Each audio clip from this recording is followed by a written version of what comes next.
Morning students, now coming to chromosomes. Already know the electron microscopic structure of nucleus. According to this, nucleus is surrounded by well-defined nuclear membrane in eukaryotic cells. And inside this membrane, there is a dense liquid called nucleoplasm. Inside this nucleoplasm, chromatin material and histone proteins are present. Chromatin material. So, this chromatin material was first discovered by scientist Fleming. Actually, this chromatin material, this is a deeply stained dark colored network of proteins. Deeply stained dark network of proteins. This is a network. Such a deeply stained dark colored network present in nucleus. This is called chromatin. This is called chromatin material. The deeply stained network present inside the nucleus, that is called chromatin. So this chromatin, it is condensed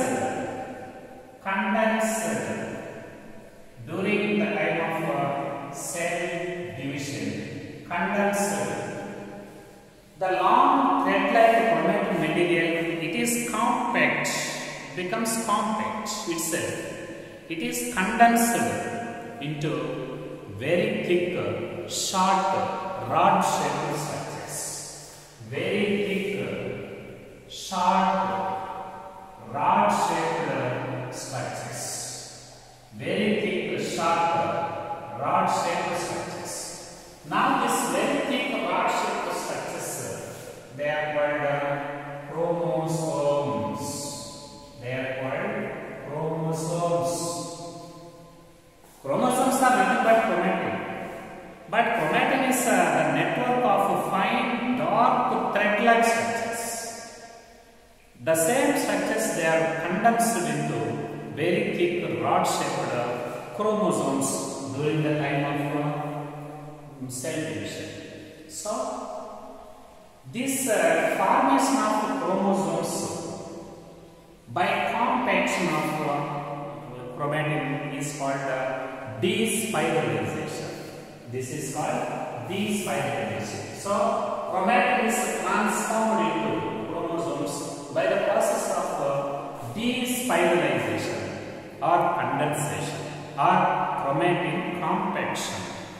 In this way, chromosomes are formed from chromatids. At the same time, in mitosis, metaphase, this is a very suitable phase. This is very suitable phase to observe the structure, number and structure of chromosomes. Structure of chromosomes. In mitosis, there are four phases: prophase, metaphase, anaphase, telophase. In which phase we can observe the chromosomal number and behavior and movement very clearly, and which phase is very ideal phase for the structure and the study of structure of chromosomes. Metaphase is an ideal phase for the study of structure of chromosomes. Why metaphase is a very ideal phase? In metaphase, maximum, very important, maximum condensation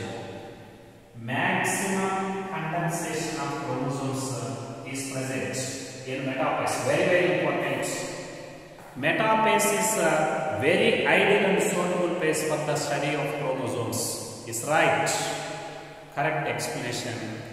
Maximum condensation of chromosomes takes place in metaphase. Because of this reason, we can count the number of chromosomes. We can observe the structure of chromosomes. We can observe the movement of chromosomes very clearly. So that due to maximum condensation of chromatic material in metaphase, metaphase is very suitable and ideal and very suitable phase to study the chromosomal structure. At the same time, every metaphase chromosome, it is also represented by a primary construction. Primary construction. A primary construction is present in every metaphase chromosome.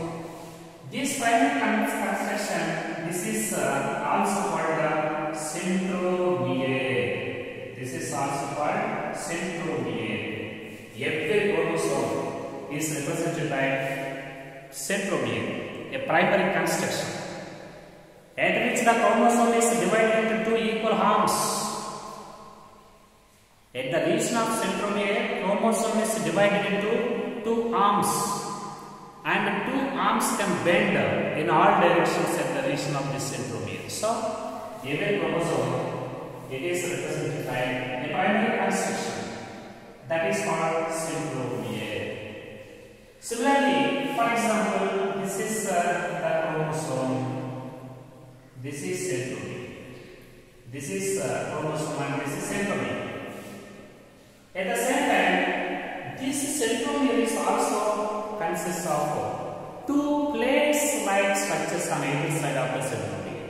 There are two plate-like structures on either side of the centromere. This is one plate and this is another plate.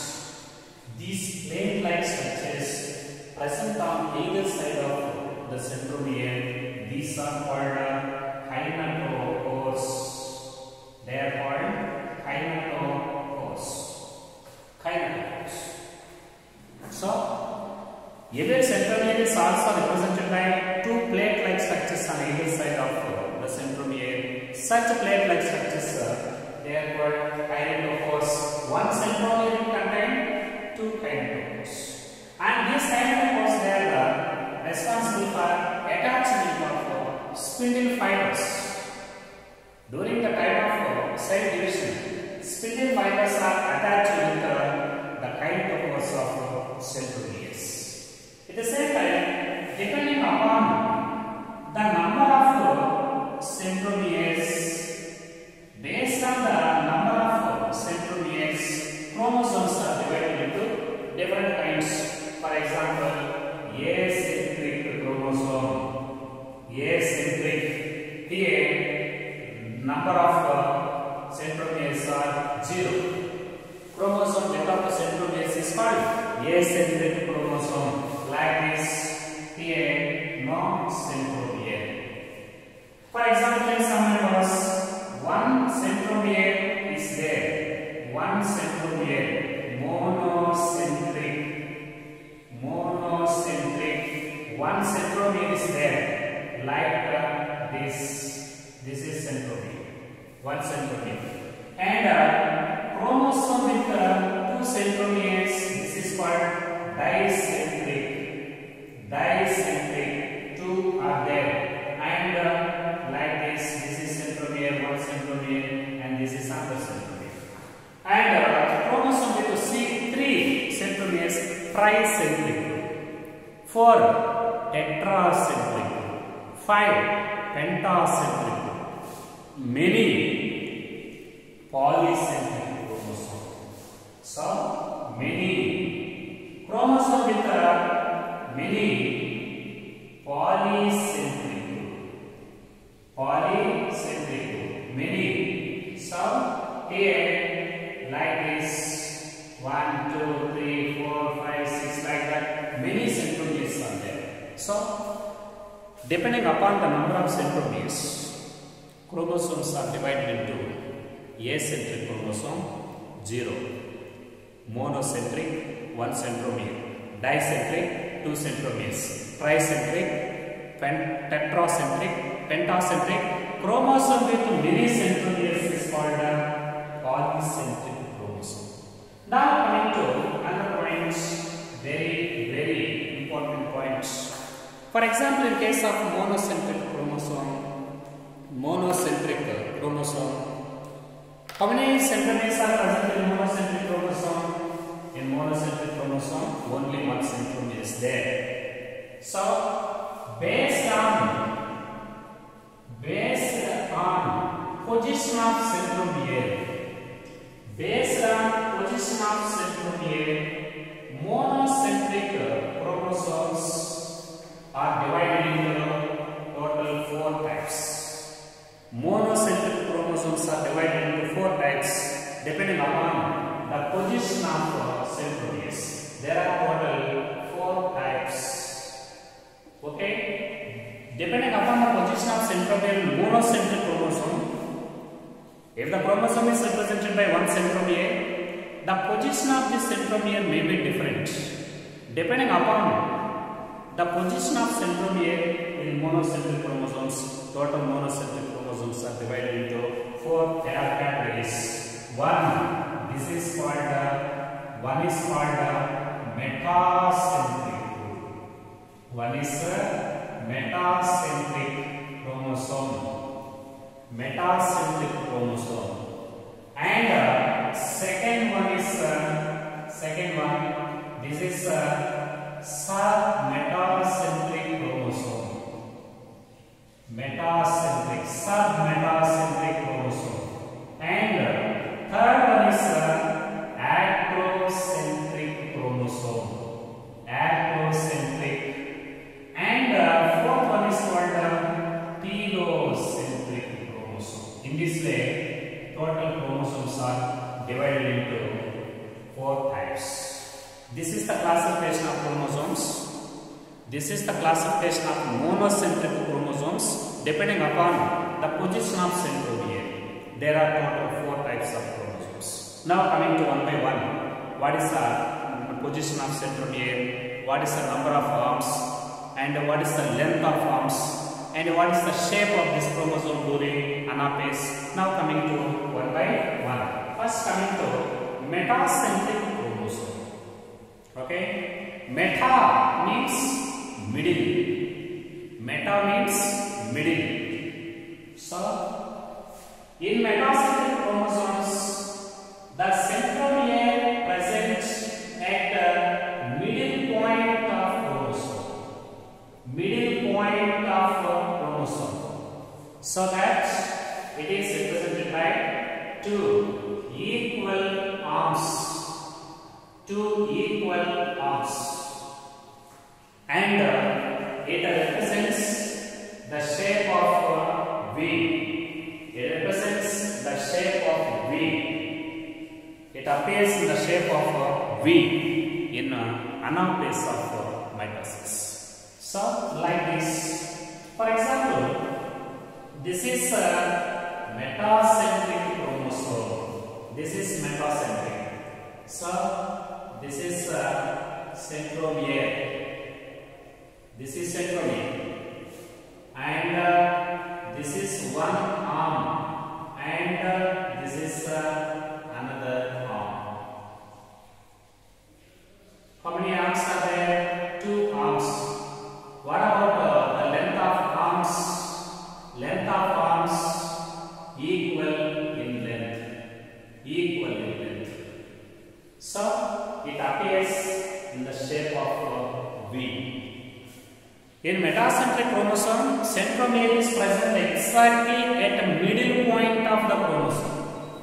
So that it is represented by 2 equal arms. And it expresses the shape of V during the time of anaphase. So, the position of centromere in these chromosomes, this is exactly at the middle point. It appears in the shape of V in anaphase. It contains 2 equal arms. Now coming to another one, this is a submetacentric chromosome. Here, it is present slightly away from centromere is present slightly away from the middle point. Slightly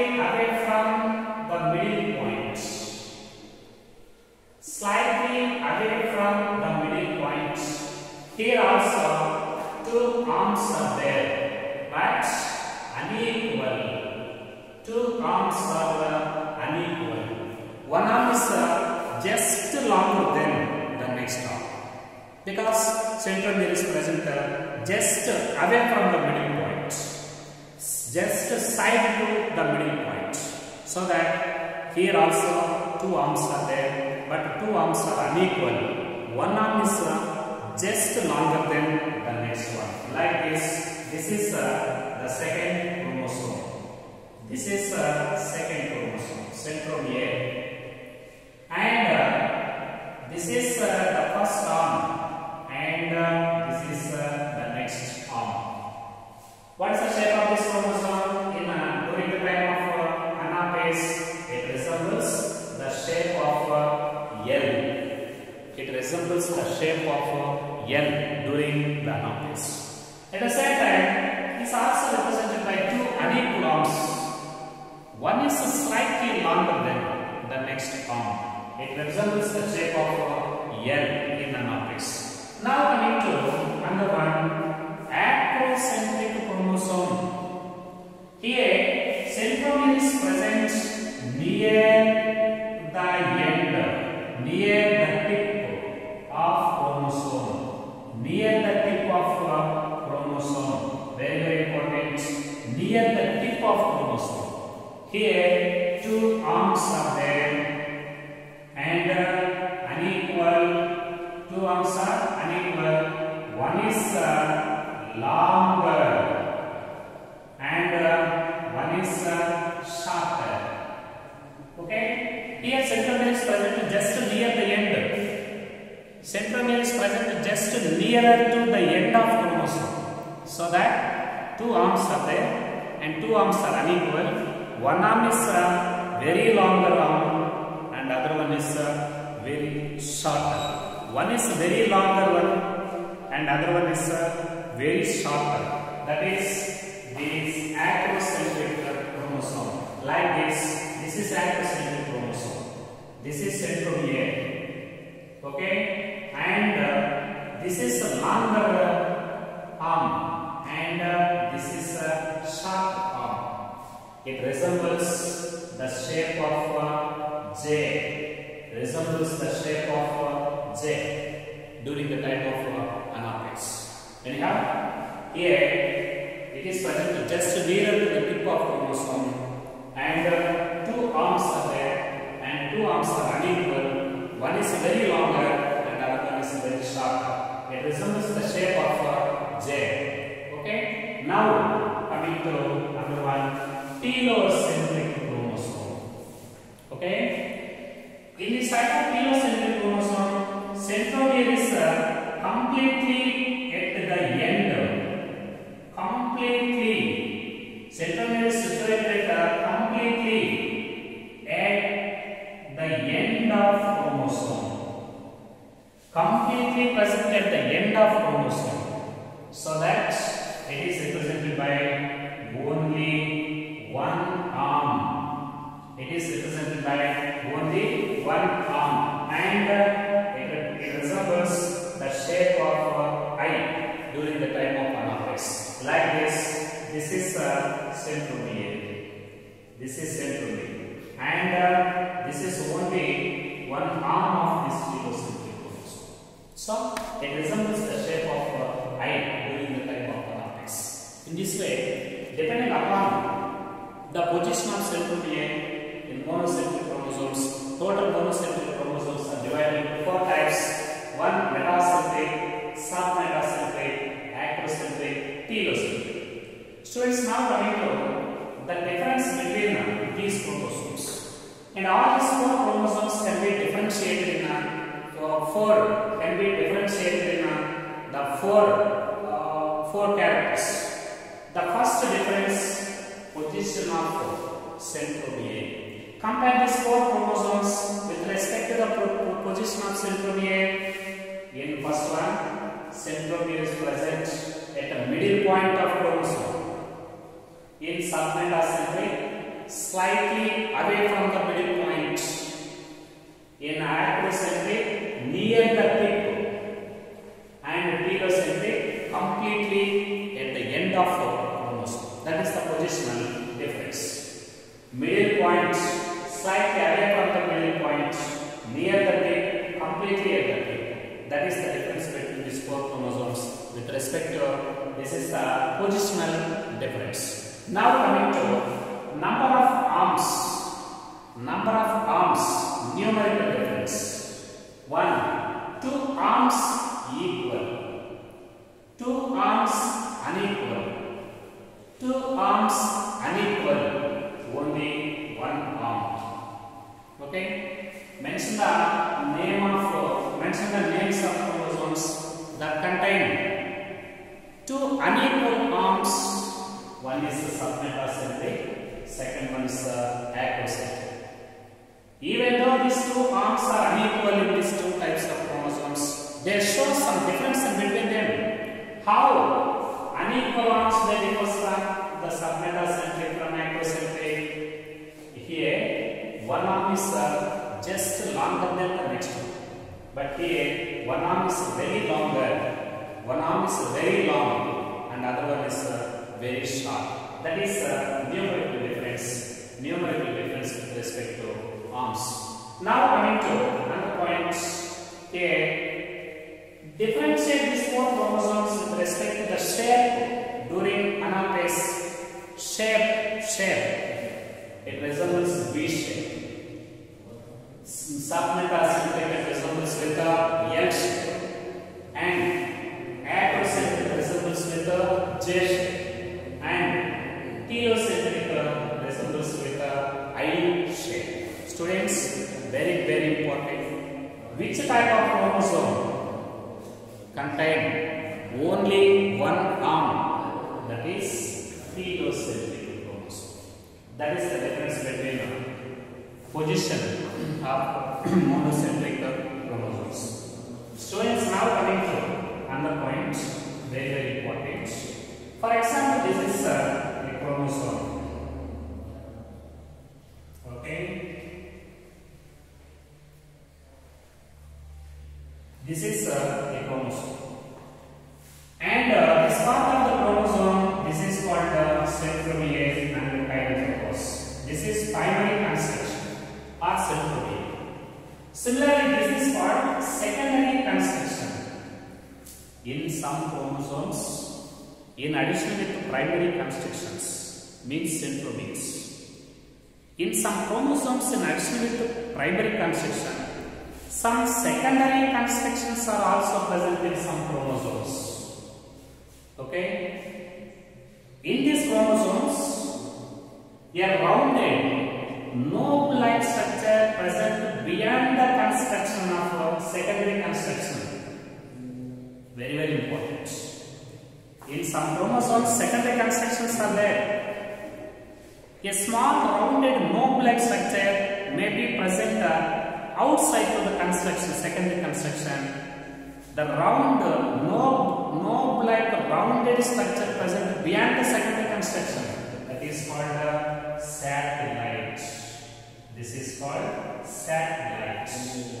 Okay? The chromosome with the satellite is called sat chromosome. This is called sat chromosome. Very important. In some chromosomes, in addition to the primary construction, there are some secondary constructions. A small rounded knob-like structure present beyond the secondary construction in chromosomes. Such rounded knob-like structure is called satellite. Chromosome with the satellite is called sat chromosome. Chromosome with the satellite is called sat